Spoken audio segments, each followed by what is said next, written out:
Este coloquio, porque no lo sepáis, es una serie de conferencias que comenzamos el año pasado porque era el año internacional de la física cuántica, pero de hecho esta iba a ser el cierre del año, pues hubo problemas técnicos, la tuvimos que mover y bueno, a raíz de eso también hemos decidido continuar este año con esta serie de conferencias porque siguen habiendo muchos temas de física cuántica que ver y de lo que tiene éxito y estáis asistiendo, pues vamos a seguir con otros temas de física cuántica. Aproximadamente una vez al mes haremos alguna conferencia, tanto con invitados locales como con invitados de fuera, ¿de acuerdo? Y comentaros porque todas las conferencias se suben a nuestra página web, desde la página web del grupo de termodinámica y computación cuántica, la podéis encontrar y ahí está la que dio el profesor Janssen, la que dio yo mismo, la que dio Vitalis, y ahí vamos a aumentar, ¿de acuerdo? Hoy tenemos un tema muy fundamental, el profesor Pérez Victoria, del Departamento de Física Teórica del Cosmos, va a hablar de una de las interpretaciones de la física cuántica, que es la teoría del multiverso, de la cual creo que seguro que todos habéis escuchado hablar, pero también estoy bastante convencido de que muchos no sabemos muy bien exactamente de qué. ¿Vale? Como siempre, si tenéis preguntas, no cogéis, hacedlas. Pues es algo pedagógico y la idea es que haya interacción. ¿De acuerdo? Muchas gracias, profe. Bueno, pues muchas gracias, Daniel, y a todo el grupo por organizar estas conferencias. Y bueno, esto había pensado que era una charla básicamente para estudiantes, veo muchos expertos aquí, y la idea es que fuera para estudiantes, y de hecho mi idea era que fuera para estudiantes de primero o segundo que todavía no han visto mecánica cuántica. Entonces, de hecho, voy a explicar algunas cosas muy básicas de mecánica cuántica, y las que ya sabéis, pues espero que tengáis un poquito de paciencia. Y espero llegar a decir cosas en las que muchos no estéis de acuerdo y sea algo controvertido. ¿Vale? Entonces, básicamente la idea es que tenemos, conocéis el gato de Schrödinger, ahora lo explicaré un poco mejor, que se suele decir que está vivo y muerto. Luego explicaré que realmente no es vivo y muerto, pero luego diré que sí que es vivo y muerto. Pero bueno, lo que me va a interesar sobre todo es qué pasa cuando se abre la caja. ¿Qué le pasa al universo cuando se abre la caja y se ve qué le pasa al gato? ¿De acuerdo? Entonces, a ver. Vale, lo primero, ya digo esto muy general, recordar que vivimos en un mundo cuántico. Los que yo trabajo en física de partículas, digamos, trabajo con cuántica en modo usuario, y sabemos que bueno, la cuántica está en todo lo que hacemos, pero es que realmente está también en el mundo cotidiano que vivimos, también en cuestiones macroscópicas porque los efectos cuánticos se amplifican. Entonces, por ejemplo, los que sabéis cuántica habéis estudiado el efecto túnel, que en física clásica para atravesar una montaña tenemos que subir a la cima primero y luego bajar, pero en cuántica es posible pasar al otro lado sin pasar por arriba, sin tener la energía suficiente para llegar arriba. Y, por ejemplo, eso es lo que hace que el Sol brille, que haya fusión nuclear en el Sol, que nos llegue la luz, la detección de la luz en los ojos son fenómenos realmente cuánticos.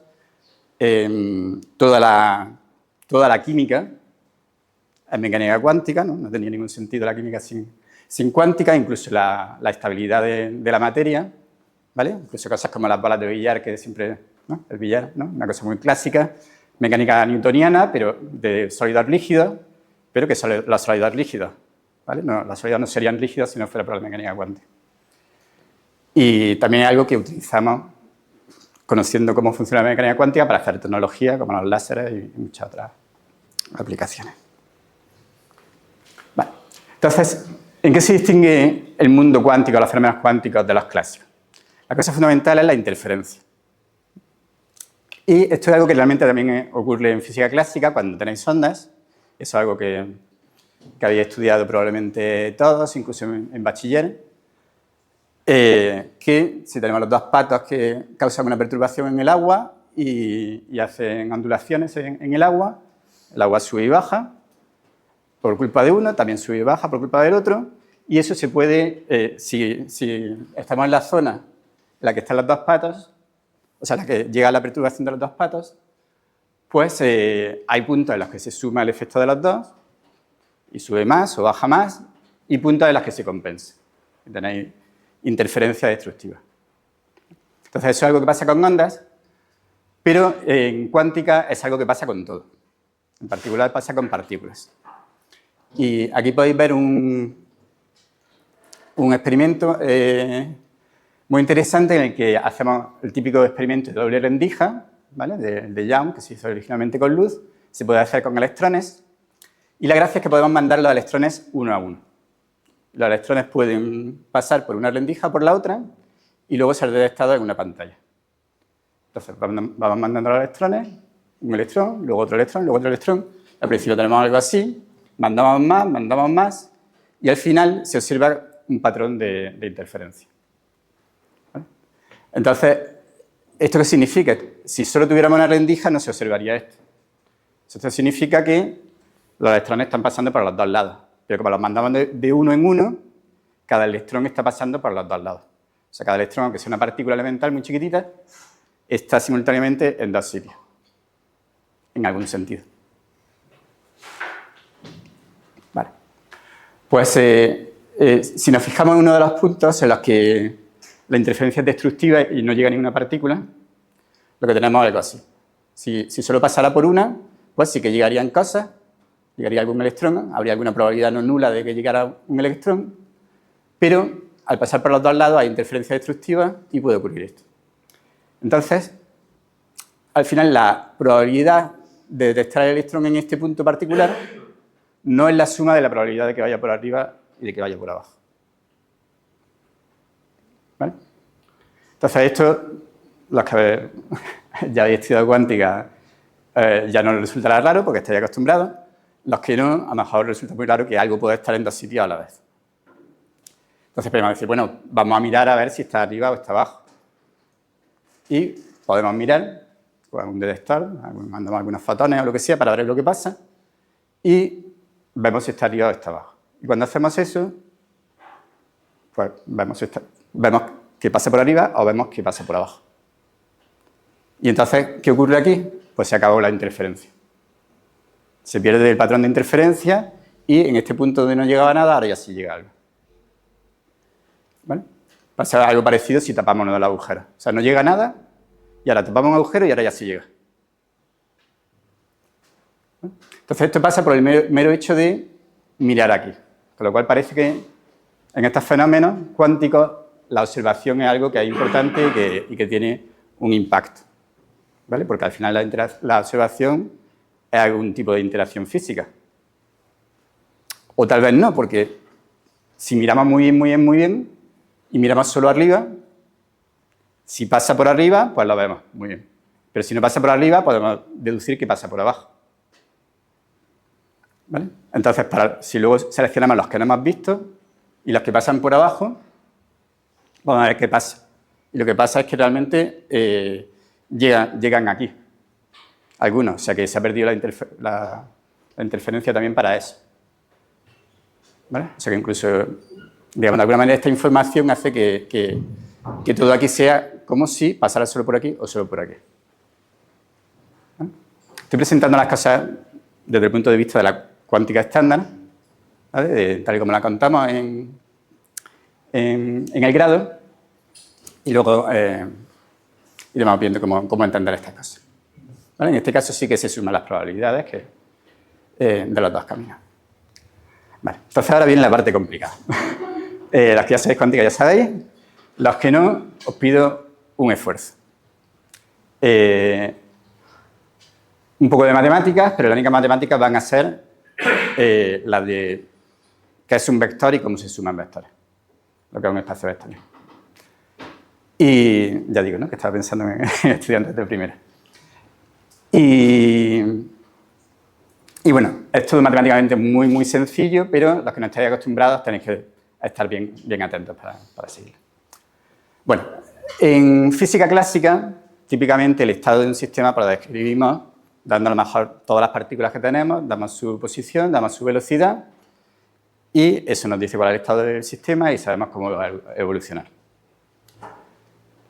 Si simplificamos el sistema todo lo posible, llegamos a algo que realmente en física clásica es una idealización, que es la idea de bit, que es el mínimo de información no trivial, y tenemos dos posibilidades, que podemos llamar 0 y 1, o cara o cruz, ¿no?, en moneda perfecta que no tenga canto, o que pasa por arriba el electrón o pasa por abajo, o gato vivo, gato muerto. ¿Vale? Pero en cuántica, el estado, el sistema más sencillo, tiene estados que viven, o sea, que se pueden representar mediante vectores de un espacio vectorial. Entonces, el espacio vectorial más pequeño no trivial es de dimensión 2 y tenemos que el estado está representado por vectores en el plano. Un vector en el plano puede tener distintas orientaciones y las distintas orientaciones nos están diciendo cuál es el estado que tenemos. Esa es la representación matemática que tenemos de ese estado. ¿Vale? Y es la mejor representación que tenemos. ¿Qué pasa? Que si tenemos un estado que corresponde, por ejemplo, a cara o cruz, o vamos a llamarle al cero, digamos, un vector horizontal, al 1 le cogemos un vector perpendicular, podemos hacer, como tenemos un espacio vectorial, podemos hacer combinaciones lineales, podemos multiplicar cada vector por un número y sumarlo, restarlo. ¿Vale? En cuántica lo hacemos con números complejos, pero bueno, para esta charla basta con números reales. Y podemos hacer este tipo de modificaciones, ¿no? De sumar, por ejemplo, de restar este, y nos sale uno que está en diagonal para abajo. Entonces, si esto es un estado del sistema y este es un estado del sistema, esto también es un estado del sistema. ¿Vale? Eso es algo que no ocurre aquí. Y no podemos tener nada que no sea trivial más pequeño que eso. ¿Eh? Lo mismo, si tenemos un gato vivo y un gato muerto, también podemos tener una superposición de esos dos estados de este tipo. ¿Vale? Y esto es algo que a nivel de física microscópica observamos en miles y miles de experimentos.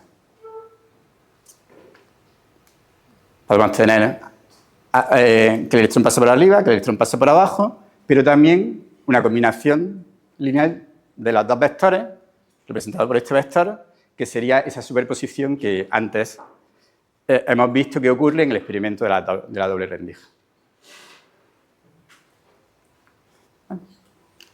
Bueno, entonces esta es la esencia, digamos, de en qué espacio trabajamos en cuántica.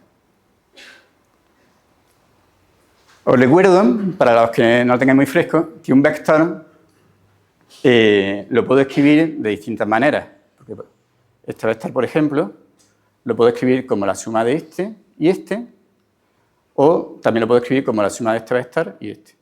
¿Vale? La verdad es que si pongo este, si lo muevo para acá, lo pongo aquí y llego ahí. Eso, matemáticamente, se traduce en que puedo utilizar distintas bases y escribir los números que van delante de los elementos de esa base, pues serán distintos según la base que utilice. Entonces, para lo que voy a explicar, voy a utilizar estas bases, una que tiene un vector horizontal, un vector vertical, y estas con vectores diagonales que son ortogonales entre sí, son perpendiculares. ¿Vale? Entonces le voy a llamar a esto 0, a esto 1, a esto más, a esto menos. Ahora veré. Utilizaré esto en distintos casos. Vale. Entonces, digamos, eso es el tablero de juego y la ficha. ¿Vale? El tablero es el espacio vectorial, las fichas son los vectores, las reglas del juego. Hay básicamente dos reglas. La primera regla nos dice cómo es la evolución de un sistema cerrado, cogemos un sistema que está aislado de todo, lo mejor posible, y si no miramos qué pasa, pues aplicamos la regla 1. La regla 1 lo que nos dice es que ese vector que representa el estado va girando. Gira de una determinada manera. ¿De qué manera? Depende del sistema que tengamos. ¿Vale? O sea, a lo mejor aquí gira para acá, luego vuelve más rápido, más despacio, lo que sea. ¿Vale? Pero gira. Si tenemos dimensión 2, gira de un vector en el plano. Voy a llamar U a esa regla que me dice cómo gira, que depende del sistema que tengamos. Entonces, al final, si tenemos un estado determinado del sistema al principio, representado por un vector, aplicamos la regla y nos sale el estado en otro momento posterior. ¿Vale? Esto depende también de cuánto tiempo pasa de un momento al otro.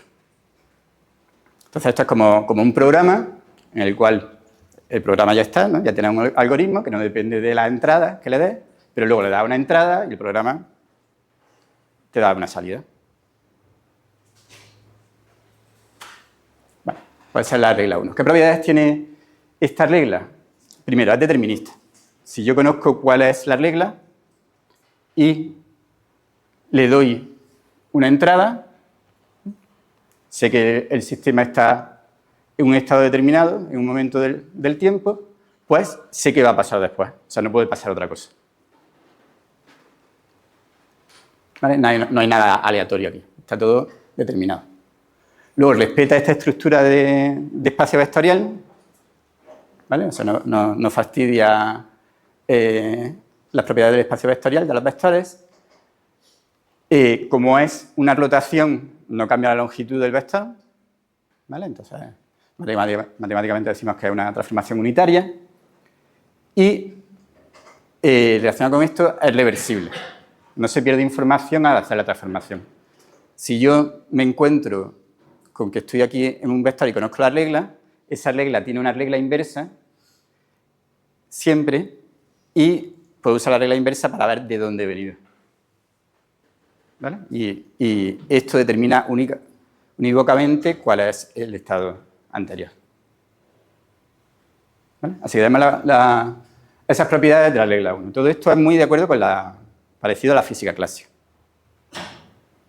¿No? Parecido a la manera usual de pensar en física. Ahora, la locura. La regla 2. ¿Qué pasa cuando miramos? Bueno, pues digamos... Bueno, lo que pasa depende de qué es lo que miramos, o de cómo miramos, de qué experimento estamos haciendo. Digamos que tenemos este espacio vectorial con una base 0, 1 y queremos ver si el sistema está en 0 o en 1. Vamos a decir, vale, miro a ver si el gato está vivo o está muerto. ¿Vale? Mira, o antes, ¿no? Miro por dónde ha pasado el electrón. 0 o 1. Bueno, pues cuando se hace esto, la regla nos dice que no sabes lo que va a pasar, en general. No sabes si va a encontrar 0 o va a encontrar 1, pero sí que te da la regla la probabilidad de que pase una cosa o pase la otra. No pasa las dos, pasa o una o la otra, y la regla te dice cuál es la probabilidad. Y es una regla muy sencilla, porque si tienes un vector de longitud L y quieres mirar si tenemos 0 o 1, entonces usamos esa base, 0 o 1, ¿vale? Como los vectores horizontal y vertical. Descomponemos el vector en esas direcciones, esta es la suma de este y este, y entonces este que es el asociado al 0, por la probabilidad de encontrar 0, es la longitud de este al cuadrado dividida por la longitud inicial al cuadrado. La probabilidad de encontrar esta es la longitud de este al cuadrado dividida por la longitud de este al cuadrado. Esa es la regla. ¿Vale? Fijaos que al final, la probabilidad de, si solo puedo encontrar 0 o 1, la probabilidad de encontrar algo que sea 0 o 1 debe de ser 1, ¿vale? Debe ser el 100%. Entonces, la suma de estas dos cosas debe de ser 1, ¿vale? Pero eso es cierto por el teorema de Pitágoras. ¿Vale? O sea, que gracias al teorema de Pitágoras, esta regla es una buena regla, o sea, algo que realmente tiene un significado de probabilidad, que cumple los axiomas de lo que es una probabilidad. ¿Vale? Algo que es... Vale. Estas probabilidades son positivas, están entre 0 y 1, y si sumas todas las posibilidades, pues te da 1. De hecho, es que prácticamente es la única regla razonable que puedes hacer para relacionar estos vectores y estos con una probabilidad.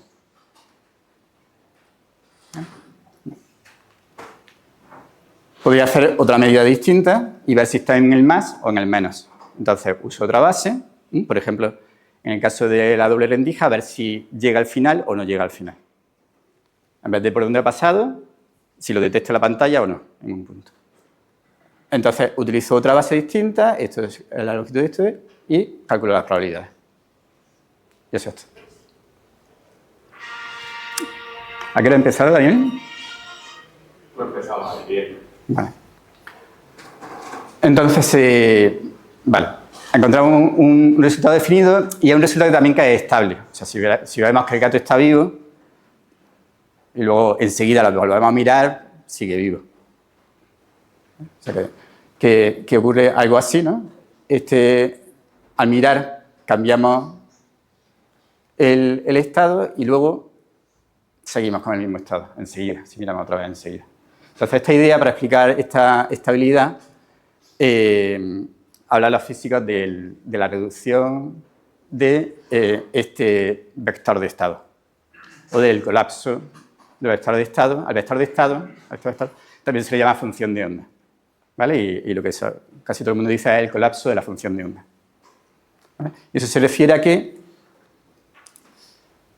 tenemos este vector de estado y cuando medimos pasamos a otro, de golpe, que es como una proyección, ¿vale? Entonces, ¿qué propiedades tiene esta regla 2? Primero, no es determinista, sino que es aleatoria. Aquí está el azar perfecto, ¿vale? Mucho mejor que un generador de números pseudo aleatorios, usar la cuántica. Esto ya sabéis que no le gustaba mucho a Einstein, que por supuesto seguía las reglas, es uno de los padres de la cuántica, precursor de la cuántica, importantísimo en la cuántica, y sabía que esta era la regla, pero no le gustaba. Vale, esto respeta la linealidad, pero fijaos que cambia la longitud, porque estoy proyectando el vector y eso cambia la longitud, ¿vale? Como cuando decía el plano inclinado y miramos ahí la componente normal, pues más pequeña. Y es irreversible, porque si yo tengo esta proyección, puede venir de este vector o puede venir de este otro vector. O sea que si este estado, como no tengo una regla fija, sino que es determinista, pero al final no sé de dónde venga. Se pierde información, no hay memoria de lo que ha pasado antes. Entonces, esta es la regla 2. Es bastante rara, pero funciona súper bien. Entonces, hay dos reglas. ¿Cuándo usamos una y la otra? Bueno, pues usamos la regla 1, con esta determinista, con este algoritmo U, cuando nadie observa. Usamos la regla 2, tirar el dado y ver lo que pasa, con un dado pesado con ciertas probabilidades. Cuando alguien observa o algo observa o qué significa observar, qué es un observador, ¿vale? Y ahí está uno de los problemas, donde ponemos el límite de cuándo es la regla 1, cuándo es la regla 2, ¿vale? De hecho, al final, si todo, como he dicho al principio, todo el mundo es cuántico, ¿por qué no podemos tratar al observador como cuántico? Y ahora iremos con eso, ¿vale? Vale, dejadme que haga un juego de práctica con esto de la doble rendija, de cómo se usan las reglas. Por aquí nadie observa, porque todavía no hemos puesto aquí a nadie mirando, vale, pues regla 1. Aquí miramos al final, la pantalla recoge esto, se queda algo fijo, nuestro instrumento es regla 2. Digamos que empezamos en un estado que es el más. Voy a llamarle 0 y 1 a que está arriba y que está abajo. Es una versión muy simplificada, ¿vale? Para discretizarlo y estar solo en dimensión 2. Digamos que llamo 0 a que pase por arriba, 1 a que pase por abajo. Y más a que se detecta aquí y menos a que no se detecta. Entonces, si el sistema empieza en una superposición de arriba y abajo, digamos que en un más, y a lo mejor luego cuando evoluciona con el tiempo y llega hasta aquí, el electrón pues ha pasado, ¿no? Ha girado y ha pasado a un menos. Luego llegamos aquí, miramos, lanzamos el dado y bueno, como aquí lo que queremos mirar es si está en más o menos, usamos esta base y como justo esto estaba apuntando para acá, pues la proyección es el mismo vector y seguro que vamos a tener menos, que significa que seguro que no lo veo en ese punto. ¿Vale? O sea que tenemos interferencia. ¿Qué pasa si miramos? Bueno, si ya tenemos un observador aquí, ahora ya usamos la regla 1 aquí, perdón, la regla 2 aquí, lanzamos los dados, como esto tenía el mismo peso, pues al final nos sale la misma probabilidad y o pasa por arriba o pasa por abajo, cada uno con una probabilidad. Luego puedo analizar cada uno de esos casos y ver qué ocurre cuando llega hasta aquí. ¿Vale? Entonces, si usáis las reglas anteriores, pues, y no me he equivocado los números, pues sostenéis esto. Primero, al observar, este vector que teníamos de primero ya se me transforma o en este o en este. Eso es lo del colapso. Y luego ya trabajamos con este, cuando evoluciona, no cambia mucho, llega hasta aquí, y es lo que tenemos que medir en esta base. Y reproducimos pues lo que se observa.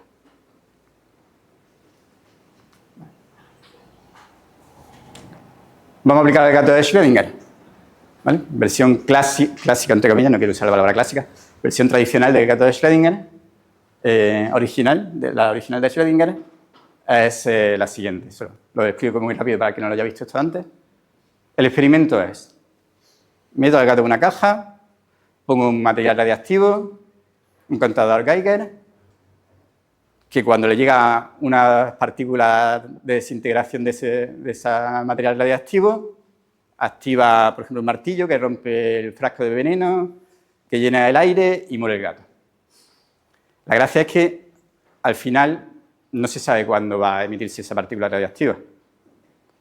Y, realmente, según la regla de la cuántica, el sistema está en una superposición de que se emite y no se emite en un tiempo determinado. ¿Vale? Entonces, eso se transmite al gato y el gato está en una superposición de vivo o muerto. O sea, con lo cual no tenemos vivo o muerto, sino que no tenemos el vector así o el vector así, sino que tenemos un vector en diagonal. Vale. Al hacer esto, estamos aplicando la regla 1 al gato. O sea, estamos pensando que los gatos, ¿vale? Puede parecer un poco de desprecio, pero estamos pensando que los gatos no tienen el rango de inteligencia o lo que sea como para ser un observador. Mientras que Schrödinger sí, que aplica ya la regla 2. ¿Vale? Bueno, Schrödinger era particularmente inteligente, ¿no? Pero bueno, realmente al final, al hacer esto, estamos poniendo aquí una frontera. Estamos dividiendo el mundo en cuántico y clásico. Y esto es algo que se hace siempre cuando se aplica la mecánica cuántica. Si tratamos al gato y todo esto como cuántico, pues es lo que acabo de decir. Está en una superposición, cuando Schrödinger mira, pues se encuentra con una cierta probabilidad que está vivo, con una cierta probabilidad que está muerto.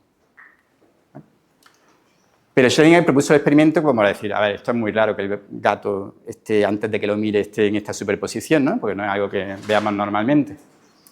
Y de hecho uno puede pensar, ¿ves? ¿Qué te has pasado aquí diciéndome que esto es la parte cuántica? Esto habría que moverlo para acá y tendríamos realmente que el veneno se libera o no se libera y el gato se muere o no se muere.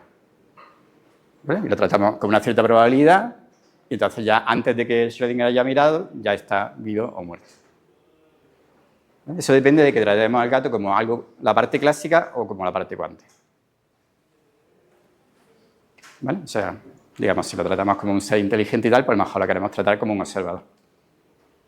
Y sería todo como más normal. Lo mismo que digo del gato, digo del frasco de veneno, etcétera, etcétera. Vale. Experimentos de este tipo se han hecho. Bueno, déjame que os diga que, al final, ¿cómo podría Schrödinger saber si realmente, ¿no? Porque si esto fuera que está vivo o muerto y luego abre la caja y está vivo o muerto, no hay nada raro. ¿Cómo podría saber realmente que está en esta superposición? Bueno, pues tendría que ser hacer un experimento como el de la doble rendija, donde detectamos o no detectamos al final y vemos que está en una superposición de arriba y abajo. Tendría que hacer un experimento de ese tipo con el gato.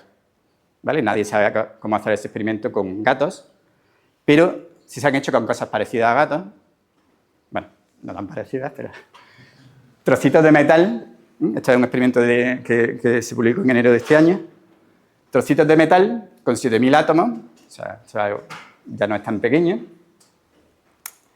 que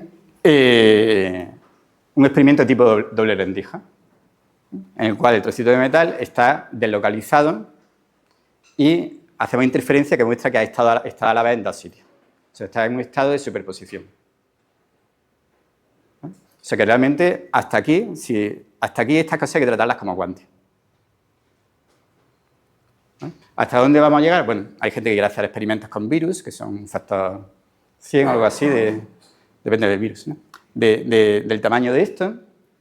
Y, bueno, pues puede que en algún momento nos demos cuenta de que eso ya no funciona a la regla de la cuántica y que hay que tratarlo como clásico o que siempre podamos mover eso. Y hay distintas posturas. Aquí veis el experimento que es bastante claro, ¿no? Aquí tenéis los datos, son estos puntos con su barra de error. Y esta es la interpretación clásica sin interferencia y con interferencia esta curva roja. Vale. Bueno, ahora como hay estudiantes avanzados aquí, voy a hacer algo un poco más sofisticado. Y voy a pensar, bueno, para que sea algo que se pueda hacer, incluso en casa, voy a pensar que en vez de electrones mando fotones. Pero también los mando uno a uno. Y voy a utilizar polarizadores, como los que se usan en las gafas polarizadas, en las pantallas LCD, que lo que hacen es que seleccionan, que filtran los fotones con determinadas polarizaciones. Los fotones tienen un estado de polarización que puede ser horizontal o vertical o una combinación lineal. Aquí la idea de vector es como muy visual, ¿no? Porque podemos tenerlo horizontal o vertical y podemos hacerlo en distintas direcciones, ¿vale? Incluso con números complejos podemos hacer polarización circular o cosas así. Entonces vamos a hacer el experimento y en lugar de tener a alguien que mira aquí, mi observador va a ser poner filtros polarizadores. Uno en vertical, V, otro en horizontal, H, ¿vale? Que lo represento aquí con los colores. Lo pongo aquí, entonces, ¿qué pasa? Esto solo deja pasar los fotones con una cierta polarización. Como tienen una polarización definida, este que está arriba va a tener la polarización horizontal y este la vertical. Luego están los que no pasan, que no voy a hablar de ellos. Pero, de alguna forma, tenemos como una etiqueta que le hemos puesto al que pasa por arriba y al que pasa por abajo. Esa etiqueta la podríamos utilizar luego para hacer un experimento y ver qué es lo que ha pasado. Entonces, esto me sirve como observador y realmente cuando luego miro si hay interferencia aquí, veo que no hay interferencia, porque sé por dónde ha pasado. Tengo esa información. De alguna forma, aquí puedo utilizar la regla 2. Ha colapsado esto a que pase por arriba y este a que pase por abajo. Bueno, si pueden hacer cosas más sofisticadas, pues podemos decir, vale, ahora voy a poner aquí, esto puede ser muy lejos, un polarizador, un filtro polarizador en diagonal, que filtra solo los que tienen una polarización diagonal, y entonces los que van en horizontal o en vertical tienen una probabilidad, un medio de pasar por ahí. Entonces lo ponemos y ya lo que pasa tiene la polarización diagonal. Y básicamente hemos borrado la información, la etiqueta esa que teníamos de si había pasado por arriba o por abajo. Con lo cual ya no sabemos si ha pasado por arriba o por abajo. Entonces ya debería de haber otra vez interferencia. Miramos y, oh maravilla, hay interferencia. O sea que otra vez ha pasado por arriba y por abajo porque hemos borrado la información aquí. Esto es raro, pero bueno. Más raro todavía, porque esto lo podemos hacer súper lejos y podemos decidir a última hora si ponemos este polarizador diagonal o no. Lo decidimos a última hora y de alguna forma, si lo ponemos, estamos diciendo que aquí no podemos aplicar la regla 2, o sea que esto no ha colapsado. Y si no lo ponemos, sí que ha colapsado. Entonces, lo que ha pasado, ¿vale? Esto se puede hacer de manera que sea realmente un sentido causal relativista, sea anterior. O sea, lo que hacemos aquí parece que está influyendo en lo que ha pasado antes. ¿Vale? Y esta es una de las cosas que le molestaba a Einstein. ¿Vale? Porque, claro, le gustaba su teoría de la relatividad, que es la que nos dice lo que es la causalidad. ¿Vale? Que nada se propaga más rápido que la luz. Entonces, parece que aquí hay información que se está propagando más rápido que la luz. Realmente se puede ver que esa información es muy inútil porque, o sea, es una información que no puede utilizarse. ¿Vale? Con lo cual, no se viola realmente la relatividad, pero, no sé. Hay gente que no está muy tranquila con eso, ¿no? Si es algo físico, es algo físico no local, que viola las leyes de la física que conocemos en otros aspectos de las leyes de la física. Vale. Bueno, esto déjame que os recomiende este canal de YouTube de una chica que hace vídeos muy ilustrativos para todos los públicos sobre este tipo de cosas que estoy contando. Y este es un experimento en el que tiene esto sin ningún patrón de interferencia, pero pone el polarizador diagonal y se ve que se recupera. No sé si desde atrás lo veis, pero aquí hay zonas oscuras, oscuras luminosas. Hay otros vídeos que son horrorosos y que, si me preguntáis, os puedo recomendar que no los veáis. Vale. Voy a complicar las cosas un poquito más. Hasta ahora hemos tratado de un sistema de 2 dimensiones. Lo voy a complicar un poco más porque quiero entender estas cosas de otra manera. Vamos a pensar en el siguiente sistema que puedo tener, digamos, bueno, puedo tener una dimensión 3, pero vamos a pensar en una dimensión 4, y que en ese sistema de dimensión 4 puedo distinguir 2 partes. Por ejemplo, podría tener 2 fotones, ¿no? 2 partículas distintas, ¿no? Serían mis 2 partes, o puedo tener mi fotón que tiene por un lado la localización y por otro lado la polarización. Distingo grados de libertad del sistema. Entonces, vamos a pensar en este caso en el que mi sistema completo de dimensión 4 lo puedo separar conceptualmente, solo conceptualmente, en 2 partes, en 2 qubits. Estos son bases de este espacio de dimensión 2, esto es una base del espacio de dimensión 2, esto representan vectores de este espacio, y puedo construir una base del espacio de dimensión 4 con 4 vectores linealmente independientes que los puedo etiquetar de esta forma, usando etiquetas de A y etiquetas de B. Vale, entonces, tengo aquí un sistema de dimensión 4 y eso está representado, su estado, mediante un vector en ese espacio, un vector de dimensión 4, ¿vale? Que no sé dibujar, pero tenéis un vector de dimensión 4 que representa eso. Entonces, eso puede estar orientado de distintas maneras. Puede estar orientado, por ejemplo, ¿vale? Esto es una base, así que puedo hacer combinaciones lineales. Puedo hacer una combinación, por ejemplo, una suma de este con este, que lo tengo aquí. Y cuando hago la suma de este con este, puedo como sacar factor común el verde y sumar esto y eso me da el más. Con lo cual veo que este vector cuadridimensional lo puedo entender como un vector más en A y un vector verde en B. Pero el espacio cuadridimensional es muy grande y también puede haber vectores de otro tipo. Por ejemplo, si sumo este con este de aquí, tengo algo así y ahora no puedo sacar el factor común, no hay ninguna forma de escribir esto como un vector de A y un vector de B. Tengo que escribirlo así.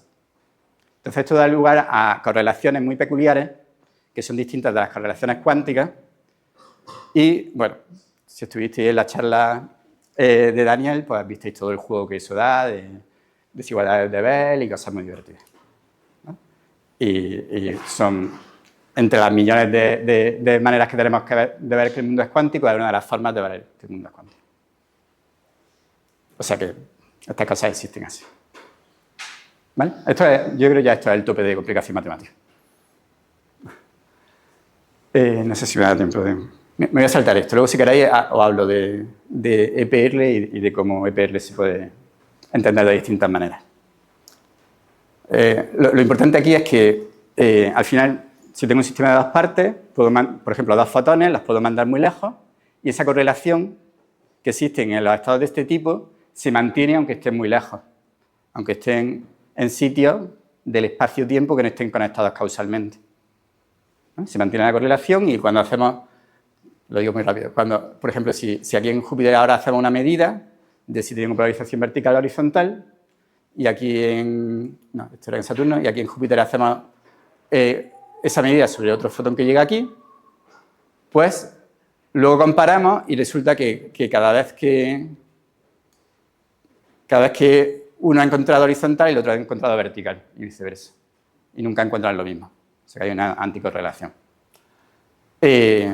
Y esto se puede hacer en distintas direcciones y no se puede explicar con correlaciones clásicas normales.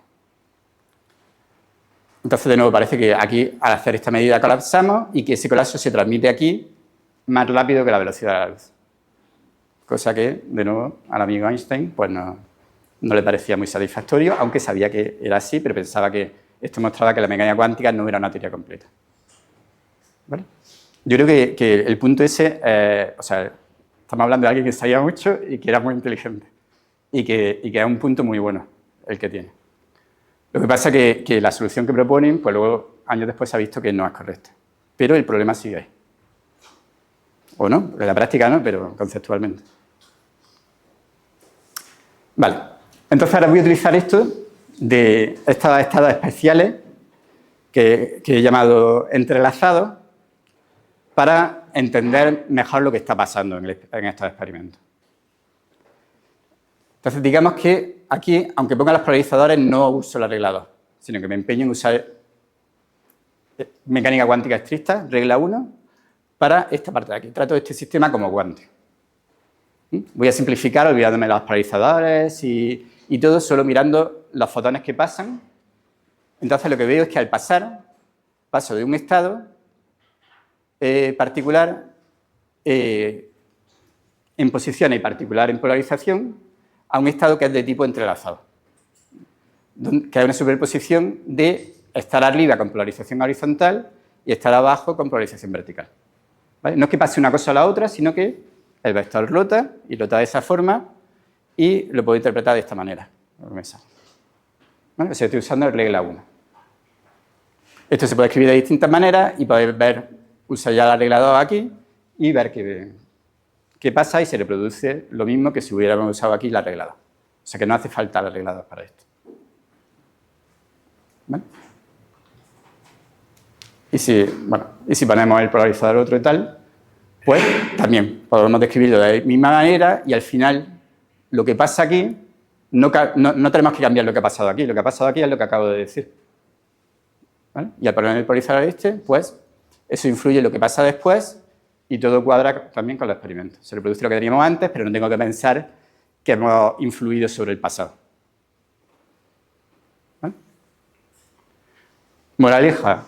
Siempre que pueda utilizar la regla 1, las cosas tienen como más sentido. Vale, resumen. Y ahora ya empezamos con la parte divertida. Esto ha sido el curso intensivo de mecánica cuántica. Os repaso. Primero, tal y como se usa en la práctica la cuántica, ¿vale? Como la enseñamos en el grado, tenemos que dividir el mundo en dos partes. Una clásica y una cuántica y tenemos que utilizar para pasar de una parte a la otra la regla 2. Para la parte cuántica utilizamos la regla 1, la evolución determinista algorítmica. Para la parte 2, para pasar a la parte clásica, pues utilizamos la regla 2 y tenemos que tirar dados. ¿Vale? ¿Dónde está la frontera esa? Pues no está claro. O sea, ¿vale un gato de Schrödinger usar la regla 2 o la regla 1? Pues no lo sabemos. Ya sabemos que con trocitos de unos 7.000 átomos de sodio sí que podemos utilizar la regla 1. La cosa es que parece que, como acabo de enseñar aquí, que esa frontera la podemos mover y al final, los resultados finales, obtener los mismos resultados finales. ¿Vale? Pero ¿hasta cuándo, dónde lo podemos mover? Pues ahí ya hay discrepancia entre los físicos. En la práctica funciona de maravilla, las predicciones son increíbles, nos ganamos la vida usando cuántica algunos de nosotros. Y muy bien, pero a nivel conceptual hay algo que te deja un poco intranquilo. ¿Vale? Que dejaba intranquilo a Einstein y a muchos otros. Dejaba intranquilo también a Schrödinger. Y bueno, y a mí tampoco me parece muy convincente y me parece que necesitamos más explicación. Vale. Entonces, ¿qué podemos hacer? Bueno, pues podemos hacer varias cosas. Podemos decir, por ejemplo, es que ya cuando ya tenemos un sistema macroscópico tan grande como un gato, ahí ya no vale la regla 1 de la cuántica y hay que cambiar la cuántica y hay que inventarse una nueva cuántica con nuevas reglas que no conocemos para explicar por qué se produce ese colapso. ¿Vale? Luego está la visión muy instrumentalista de decir, bueno, es que me da lo mismo lo que pase porque todo lo que mido me sale muy bien y ahí lo que hay realmente es como un flujo de información y de una forma no sé lo que pasa ni tengo que saberlo y a lo mejor no puedo saberlo y no pasa nada. Este vector estado es una manera es un truco que uso para calcular las probabilidades al final, en las casos que observo. O sea que o decimos que no hay problema, sin más, o complicamos la mecánica cuántica, o la simplificamos. Y simplificar la idea de Hugh Everett. ¿Vale? Esto realmente en diciembre, cuando estaba preparando la charla que di en otro mundo paralelo, aprendí que esta idea ya la había defendido el mismísimo Schrödinger. O sea, Schrödinger había dado una explicación de este tipo de su gato. Y hay varias conferencias que están documentadas en las cuales se ve que defiende exactamente la idea de Everett. ¿Vale? Pero bueno, Everett hizo los cálculos, dio todos los detalles y es su tesis doctoral. ¿Vale? Casi que se peleó con su director de tesis, que no estaba muy convencido, que era discípulo de Bohr, que es defensor de lo que os he contado hasta ahora a ultranza. Pero bueno, la propuesta es simplificar la mecánica cuántica y quitar la que nos da los problemas, digamos, de tipo conceptual y la que parece más rara, que es la arreglada. Entonces, antes la está posponiendo, pues la quitamos de todo. O sea, más simple no puede ser. ¿Qué pasa eso si lo aplicamos al gato de Schrödinger? Pues está aquí Schrödinger, el gato dentro de su superposición, Schrödinger esperando a ver qué pasa. Ahora, abre la caja y no lo ve vivo o muerto, sino que la interacción, ¿no? Los fotones que rebotan en el gato y le llegan a sus ojos y a su mente y tal, lo pone en un estado entrelazado. Quedamos en un estado entrelazado que es una superposición de gato vivo, Schrödinger contento, y gato muerto, Schrödinger no muy contento, horrorizado. O sea, él hizo el experimento, ¿no? Bueno, realmente, que se sepa, ningún gato fue realmente dañado, pero... Vale. Aquí tenemos Schrödinger, pero podemos incluir más trozos del universo en la descripción cuántica, ¿no? Si todo es cuántico, todo es regla 1, vamos a describir un sistema más grande, ¿vale? Digamos que metemos a Lucía, por ejemplo, en el sistema. Entonces tenemos el gato en su estado raro. Fijaos que este estado se dice, es que es vivo y muerto a la vez. No es ni vivo ni muerto a la vez. O sea, un vector para arriba, un vector horizontal, el estado es un vector diagonal, es una cosa distinta. No es ni vivo ni muerto. Es otra cosa distinta que no entendemos muy bien lo que puede ser. O sea, imaginarnos. Vale, ahora abre la caja, se entrelaza con el gato Schrödinger. Lucía sigue tan tranquila, pero luego Schrödinger le manda un WhatsApp y ahora con la interacción que hay ahí por medio, Lucía se entrelaza con el gato y con el Schrödinger y con muchas otras cosas. Y al final tenemos una superposición de gato vivo, Schrödinger contento, Lucía emocionada, otras cosas y gato que ha pasado mejor vida, Schrödinger horrorizado y Lucía, madre mía, Schrödinger la que ha liado. Y otras cosas. Entonces, eso es lo que tenemos. Eso es lo que dice Everett. Ahora, ¿cómo interpretamos esto? Bueno, pues la interpretación que viene un poco... O sea, es que lo que he explicado hasta ahora es prácticamente mecánica cuántica estándar. Ahora, lo un poco más peculiar es la interpretación de esto. La interpretación es decir, bueno, se puede ver que esta parte de aquí y esta parte de aquí no pueden interaccionar. O sea, no va a ocurrir tener a Schrödinger horrorizado con el gato vivo. ¿Vale? Si las cosas son como he contado. Básicamente, para los que sepáis más, es como que de manera efectiva se crea una regla de superselección frente a operadores locales. Entonces, no es que sea imposible que estas dos partes se comuniquen, pero es casi imposible en la práctica. Entonces podemos hablar de cosas desconectadas y por eso se habla de mundos paralelos o de ramas del universo. En el sentido de que estas dos cosas existen simultáneamente y no se hablan la una con la otra. ¿Bueno? Realmente esto es un vector en un espacio de gran dimensión. Bueno. Hay varias preguntas aquí. Primero, ¿por qué se entrelaza de esa forma particular? Esto está relacionado con el hecho de que en la vida real solo vemos gatos vivos o muertos, ¿vale? O sea, hagamos un experimento sofisticado como el que os he enseñado antes. Típicamente vemos una silla en una posición determinada y no vemos una silla en un estado invariante bajo rotaciones, ¿vale? Que es algo que... Esto es un vector, esto es otro vector. O sea, ¿vale? Una versión más simplificada dimensional. Según la cuántica son cosas iguales una que la otra, ¿no? Y podemos evolucionar de una a la otra. Ahora, ¿por qué solo vemos esto y no vemos esto? Bueno, pues hay una explicación y es que el entrelazamiento se acentúa un montón porque hay cosas que no he estado teniendo en cuenta, pero el gato está ahí y bueno, está respirando, está interaccionando con moléculas de aire, con lo cual se está entrelazando con las moléculas de aire. Siempre está el campo, o sea, el fondo de radiación de microondas, de esto del universo primitivo. O sea, hay un montón de cosas que realmente, interacciones que están ocurriendo ahí. Eso es lo que se llama el entorno. Y al final el entorno está amplificando esta división en ramas.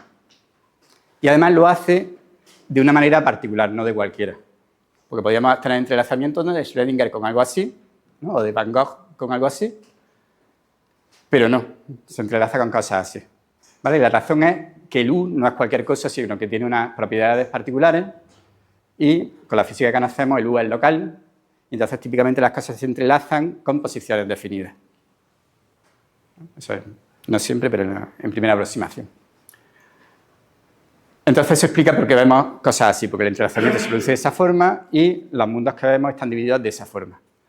Y no solo eso, sino que esto también explica que sean muy estables esas distintas ramas del mundo. Vale. Esta historia se llama de coherencia. Bueno, me voy a saltar esto. Con esto podéis explicar de manera perfectamente causal, sin ninguna cosa rara y para el gusto perfecto de Einstein. Experimentos tipo EPR. Déjame que os cuente entonces cuál es la visión que según esto tenemos del universo. En cuántica, al final, lo que hemos aprendido es que no podemos, que salvo que algo esté totalmente aislado del resto y nunca lo está, tenemos que tratarlo todo junto.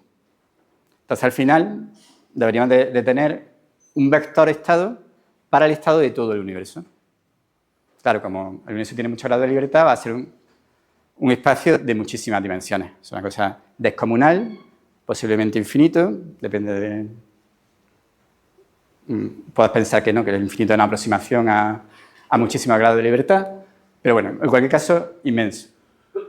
Pero un vector y su solución es que va rotando. Va rotando aquí. No cambia la longitud, pero no me ha salido muy bien, pero intentaba ilustrarlo como la proyección dos-dimensional, ¿no? Como que este está apuntando un poquillo más para arriba y cosas así. Va rotando en este espacio de muchas dimensiones. Y la rotación es un poco peculiar porque los nuevos estados se puede ver que están cada vez más entrelazados y que se separan en ramas y cada rama la podemos entender como un mundo paralelo. ¿Vale? No se crean nuevos universos. ¿Vale? Eso es un poco una visión errónea de esta teoría. No se crean nuevos universos. Lo que pasa es que el universo se distribuye de forma que se separan distintas partes. ¿Vale? Es como que se ramifica, es como un árbol. ¿Vale? No, el tamaño total del universo, el tamaño total de este espacio de muchas dimensiones no aumenta. ¿Vale? Bueno, esto a lo mejor un poco personal, ¿vale? No es ningún teorema. Mi visión, y es que esta visión del universo básicamente es mecánica cuántica y básicamente es inevitable si pensamos que Schrödinger y nosotros, etcétera, nos describen las mismas leyes de la física y que esas leyes son la mecánica cuántica estándar. O sea, la mecánica cuántica que utilizamos con la ecuación de Schrödinger. Entonces, si pensamos eso, de alguna manera, eso es lo que tenemos. Otra cosa es cómo entendamos eso, ¿vale? Pero matemáticamente eso es lo que tenemos. Y no se me ocurre más hipótesis que necesite el teorema. ¿Vale? Bueno, luego protestáis todos, ¿vale? Los expertos podéis protestar. Vale. Bueno, pues ya habéis sufrido la parte matemática y física. Os comento un poco una parte un poco más filosófica de cómo interpretar estas cosas. ¿Vale? Y aquí voy a ser muy breve. Primero, estas distintas ramas o mundos paralelos? ¿Son realmente reales? ¿Es real ese vector de estado? ¿Vale? Y mi respuesta es un poco a la gallega y es preguntar si la Luna es real. La Luna, la luz, la gravedad, ¿vale? Porque realmente o son abstracciones matemáticas que utilizamos para explicar las observaciones de que hay un círculo en el cielo o de que en el telediario me han dicho que unos señores han estado por ahí pisando la Luna, ¿vale? Si es que no lo creemos. O que hay mareas. ¿Vale? Es una explicación muy simple de las observaciones, es que existe la gravedad, existe una cosa que es la luz, que nos llega desde allí, y hay un objeto por ahí dando vueltas alrededor de la Tierra. ¿No? ¿Es real la Luna? ¿No? Bueno, pues yo creo que es parecido el estatus de este vector estado. Es la mejor explicación que tenemos de todo lo que pasa. Podéis decir que no es real, pero que aquello vamos a ser real. Luego, ¿cómo nos afecta esto a nosotros? ¿No? ¿Qué significa esto de que me he dividido y estoy simultáneamente en varios mundos, como le pasó a Gwyneth Paltrow en esta película, en Sliding Doors? Bueno, al final, esto es un poco difícil de imaginar, más lo pienso, más cuesta imaginarlo, ¿no? Tiene que ver con qué es la conciencia, tal cual. Así que mi respuesta es otra película que podéis ver. Y no voy a decir más porque no quiero hacer spoilers. Pregunta relacionada. ¿Azar o destino? ¿Vale? En cualquier caso, es una tragedia. Según esto, es destino. O sea, todo está determinado, pero de manera práctica podemos decir que podemos pensar que somos libres y que hay una ilusión, pero es útil. y que podemos tomar decisiones, que existe la moral y todas esas cosas. Luego, ¿significa esto que puede pasar cualquier cosa? Respuesta corta, no. ¿Vale? Porque la regla es la que es y las condiciones iniciales son las que sean. No sé si tengo tiempo de... ¿Cuánto? ¿Sí? Vale. A ver, está todo aclarado. Fijaos que no he discutido cada paradoja cuántica en detalle, pero podéis mirar la que queráis y todo queda muy, muy claro de esta forma.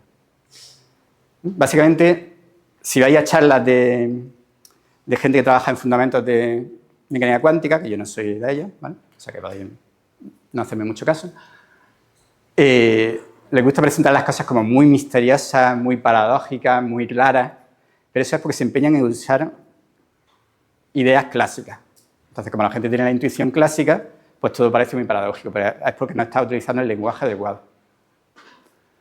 Esto ya es a tope utilizar el lenguaje adecuado. ¿Está todo solucionado? No. ¿Vale? No significa que ahora ya tengo una teoría perfecta. Porque ya he dicho que funciona súper bien la regla 2 en la práctica. ¿Y de dónde sale la regla 2? Si todo es determinista, ¿de dónde salen esas probabilidades? ¿Vale? Entonces, eso es algo que no está directamente dado por la teoría. Y hay gente que ha intentado explicar en qué sentido hay probabilidades en este universo de Everett. ¿Vale? La probabilidad al final es algo, digamos, que no es fundamental, pero que, según la pregunta que te hagas, pues puede surgir. ¿Vale? Igual que, no sé, surge en cuestiones relacionadas con mecánica estadística, por ejemplo, ¿no? En la cual la dinámica es determinista. Entonces hay distintas respuestas. La del mismo Everett, que me gusta bastante, aunque a la gente no le gusta, no sé por qué, que usa tipicalidad, un poco al estilo de Boltzmann. Un poco una idea que está metida en muchas cosas de estas es que, bueno, todo es determinista, sé cómo ha evolucionado todo el universo, pero yo con mi memoria ahora mismo no sé en qué rama estoy. Tengo esa incertidumbre de en qué rama estoy. Entonces, me puedo hacer preguntas que al final acaban siendo probabilísticas. Hay gente que ha utilizado teoría de decisiones y cosas así, ¿no? De cuál es la mejor apuesta que puedo hacer.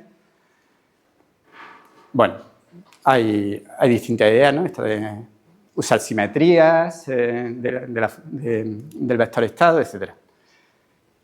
Una cosa que hay que tener presente aquí es que si define la probabilidad, consigue algo que tenga sentido de probabilidad, la probabilidad va a tener que ser básicamente esa regla de... Y realmente estamos relacionando los vectores con la probabilidad. esa probabilidad va a tener que seguir la regla que os he dicho de Born, ¿vale? Que es básicamente el teorema de Pitágoras. Y eso es porque no hay otra opción. Y de hecho hay un teorema que te dice que en dimensión mayor que 2 no hay otra opción. ¿Vale? Y ya en dimensión 2 las otras opciones son muy feas. Con lo cual, bueno, un poco para daros una intuición, ¿vale? Esto no es ningún teorema, pero una intuición de qué es, o sea, que cómo puede aparecer aquí la probabilidad. ¿Vale? Esto lo he cogido de este artículo, de este señor de MIT. Imaginaos que ponéis una carta perfectamente fina, perfectamente en equilibrio vertical, en un campo gravitatorio uniforme. ¿Vale? Bueno, pues según la cuántica, no cae, según la clásica se queda así. ¿Vale? Es inestable, pero no la perturbo. Según la cuántica, la evolución, hacia ahí el cálculo, la evolución es que la carta se va a los dos lados simultáneamente en una superposición de estar hacia la izquierda, boca arriba, hacia la derecha, boca abajo. Hacéis la medida, en el sentido tradicional, pues veis si está boca arriba o boca abajo. En el mundo de Everett se correlaciona el estar arriba y verlo arriba con estar abajo y verlo abajo. Digamos que en todos estos mundos paralelos hacemos el experimento 4 veces. Lo hacemos y podemos contar cuántas veces lo veo para arriba y cuántas veces lo veo para abajo en cada mundo paralelo, en cada rama. Contamos y podemos ordenarlas por el número de veces que ha salido para arriba o ha salido para abajo. ¿Vale? Y por pura combinatoria, pues acaban saliendo la mayoría de las veces, pues bastante promediados. ¿Vale?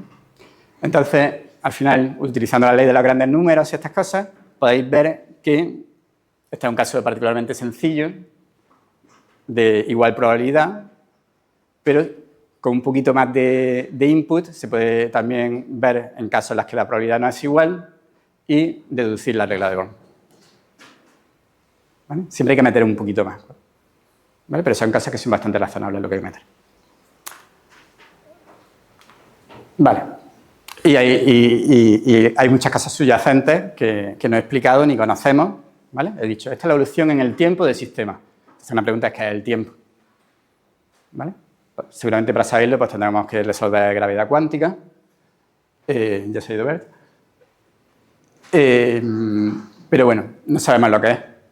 ¿Vale? Os comento que es muy interesante, para relacionarlo con esta charla, que hay ideas en los últimos años en las cuales el espacio y el tiempo son como ideas, que las teorías que tenemos ahora de teoría cuántica de campo, etcétera, están puestas ahí a mano, relatividad general. Pero estas nuevas ideas son que el espacio y el tiempo son conceptos útiles que en una cierta aproximación describen una cierta forma de correlaciones que ocurren en el universo, una cierta forma de entrelazamiento. Con lo cual, al final, el espacio y el tiempo sería solo entrelazamiento. ¿Vale? Y hay casos particulares en los que se han hecho los cálculos, como esta pareja de dos partículas que me han dado a Júpiter y a Saturno. Eso tiene una descripción dual, en la que salen las mismas cuentas, en las cuales hay un agujero de gusano que conecta uno con el otro. Entonces, desde este punto de vista, tenemos que esas dos cosas están conectadas en el espacio, están cerca de alguna manera, porque están conectadas. Sí. Y desde el punto de vista cuántico lo que tienen es dos partículas con entrelazamiento. Si quita el entrelazamiento, esto se desconecta. ¿Vale? Y, bueno, realmente una persona no puede pasar por aquí, ¿vale? Igual que aquí, a lo mejor esto está separado por una distancia tipo espacio y no puedes ir de un evento al otro. Entonces, son ideas hay muchos trocitos de pistas que nos dicen que el espacio y el tiempo pueden ser emergentes. Y bueno, y hay muchas otras cosas que no sabemos. Entonces, vale. ¿He convencido a alguien? Bueno, no pasa nada porque la física es una ciencia experimental y podemos hacer el experimento. ¿Vale? Entonces, bueno, como es un poco tarde, lo voy a hacer en casa, pero que sepáis que lo voy a hacer. ¿Vale? Tengo ya me he descargado la app. ¿Vale? Es una app. Esto está para iPhone, está en Android. Y es una app que divide el universo. ¿Cómo lo hace? Lo que hace es que tú, digamos que quieres tomar una decisión, ¿vale? Puede ser una decisión trivial de dónde voy a tomarme la cerveza, en qué bar, o puede ser una decisión en la que te vaya la vida. Y tienes que tener dos opciones. Metes las dos opciones aquí y le das al botón. Lo que hace la app es que por internet conecta con un ordenador cuántico en Ginebra. El ordenador cuántico ese hace algo así como un experimento tipo doble rendija y te da la respuesta. ¿Vale? Si no crees en esto de los muchos mundos, pues esa es la respuesta y ya está. Y entonces la respuesta es que haga una cosa o haga la otra y de alguna forma tú tienes que decir, voy a hacer caso a lo que me diga esto. ¿Vale? Entonces haces lo que te ha dicho la app y ya está. Según los muchos mundos, las dos cosas pasan en mundos paralelos. En un mundo te da una respuesta, en otro te da otra respuesta. En uno hace una cosa, en otro hace otra cosa. El mundo incluso clásico es caótico. Los cambios, como veis en las películas estas, se amplifican y tenemos dos mundos paralelos distintos. ¿Vale? Siento deciros que esta aplicación es muy popular y mucha gente la usa. Bueno, y con eso termino. Gracias.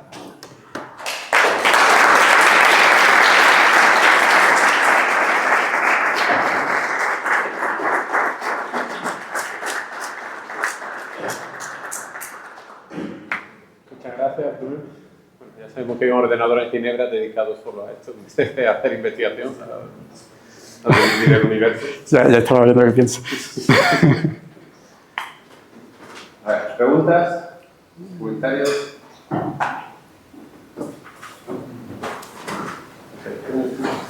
Hay una cosa que ha mencionado que sí creo que ha dicho que no se sabe el 100%, pero es muy interesante porque cuando lo que observas es un mercado concreto, o sea que no hay superpuesto, generalmente no se reivindica, o sea, se necesitan para utilizar una serie de activos aquí, pero no es fácil. Hay ideas sobre eso. Sí, toda esta idea de la decoherencia se llama Eigen Selection, que básicamente es que el entrelazamiento ocurre en bases privilegiadas, especiales. Y eso tiene que ver con cuáles son las interacciones, qué forma tienen las interacciones que tienen. ¿No? Por ejemplo, bueno.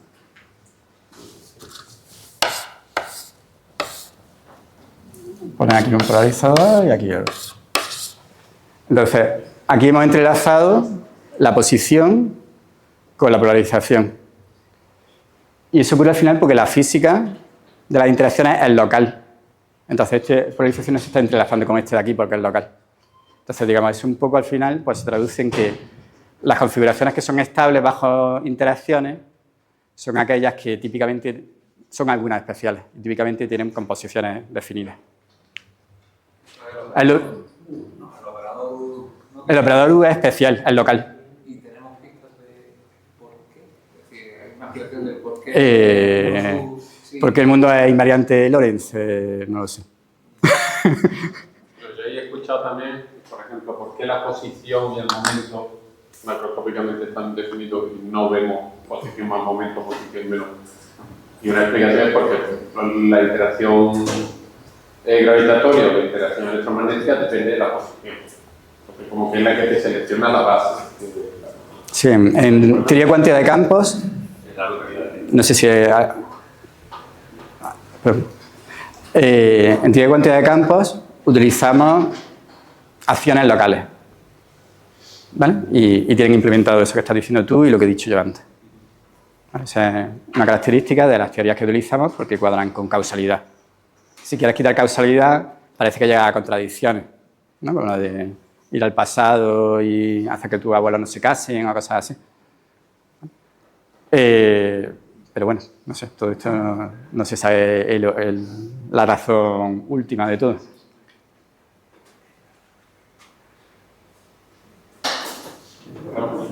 Bueno, gracias por esa parte. Yo tengo una pregunta, yo hablo del desconocimiento.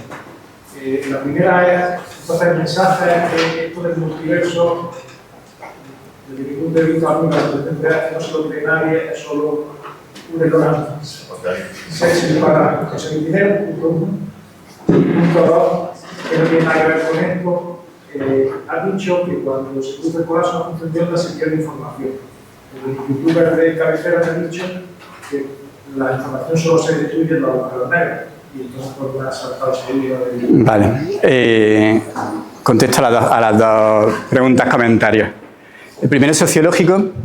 Bueno, hay teoría de conspiración para lo que quieras.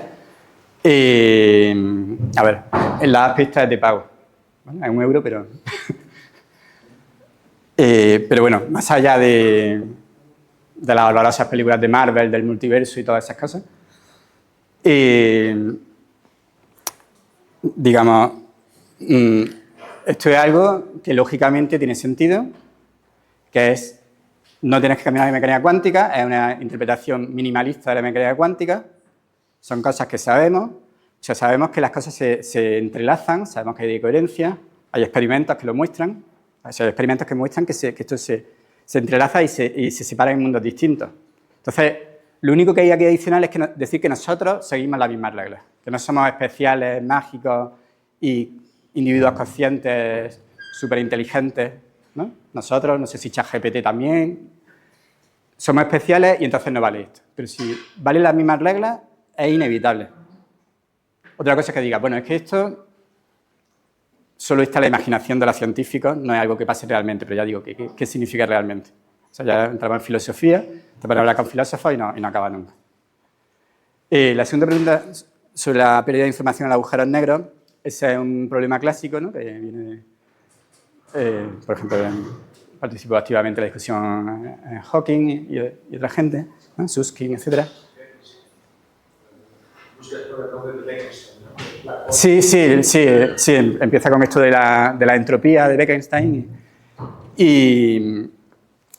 bueno, para los demás que no estéis al tanto, básicamente un agujero negro absorbe todo, entonces tú puedes tirar el Quijote al agujero negro y lo absorbe. Pero Hawking descubrió que los agujeros negros emiten una radiación perfectamente de cuerpo negro. Entonces eso se emite y se van haciendo cada vez más pequeños. Al final desaparece. Entonces, ¿dónde está la información del Quijote si al final ha sido todo un cuerpo negro que no lleva información? Ese es el problema. Entonces, según la cuántica, eso no puede pasar. Pero según la física de gravedad semiclásica y tal y cual, pues parece que apunta a que sí pasa tal y ese es el problema y hay distintas ideas de cómo se soluciona. ¿Vale? Pero la idea de muchos es que, de la mayoría, incluso de Hawking cambió de opinión y pagó una apuesta, es que todo es evolución unitaria con este U y que todo eso se sostiene. Pero has dicho que cuando se produce el colapso de la función de onda sí se destruye información también. Sí, pero es que no hay nadie en el agujero negro mirando, dentro del agujero negro. Bueno, puedes mandar a alguien dentro, pero no se puede comunicar con nosotros. Es que no puedo entrar en eso, porque es un juego grandísimo. Pero básicamente todo lo que he dicho es compatible con eso, pero sí es verdad que hay un misterio que no está del todo aclarado. Y que ahí también depende de cómo definamos información. Pues si yo pido un qubit, de verdad que pierdo el estado del qubit, pero gano también un bit de información clásica. Entonces yo diría, David Halliday, no mucho. Es más robusta, es más robusta. De información como tal. Pero ahora tengo un montón de problemas sobre esta identificación. Sí que la hablemos luego. Vale, a ver, esto es déjame que diga. Esto es controvertido y cada uno tiene su interpretación favorita. Yo creo que esto es más que una interpretación, que es una teoría. Se puede invalidar mirando que con los experimentos de estos tipos gato de Schrödinger que hay un momento en el que no hay interferencia. Y sí que te puedo decir que hay muchos físicos teóricos que ven el mundo de esa forma y que apoyan esta interpretación. Cada vez más. Y de las muy buenas. ¿Vale? Sin embargo, en su libro de mecánica cuántica, Weinberg, que es posiblemente el mejor de todos, no se pronuncia. Pero bueno. Parece.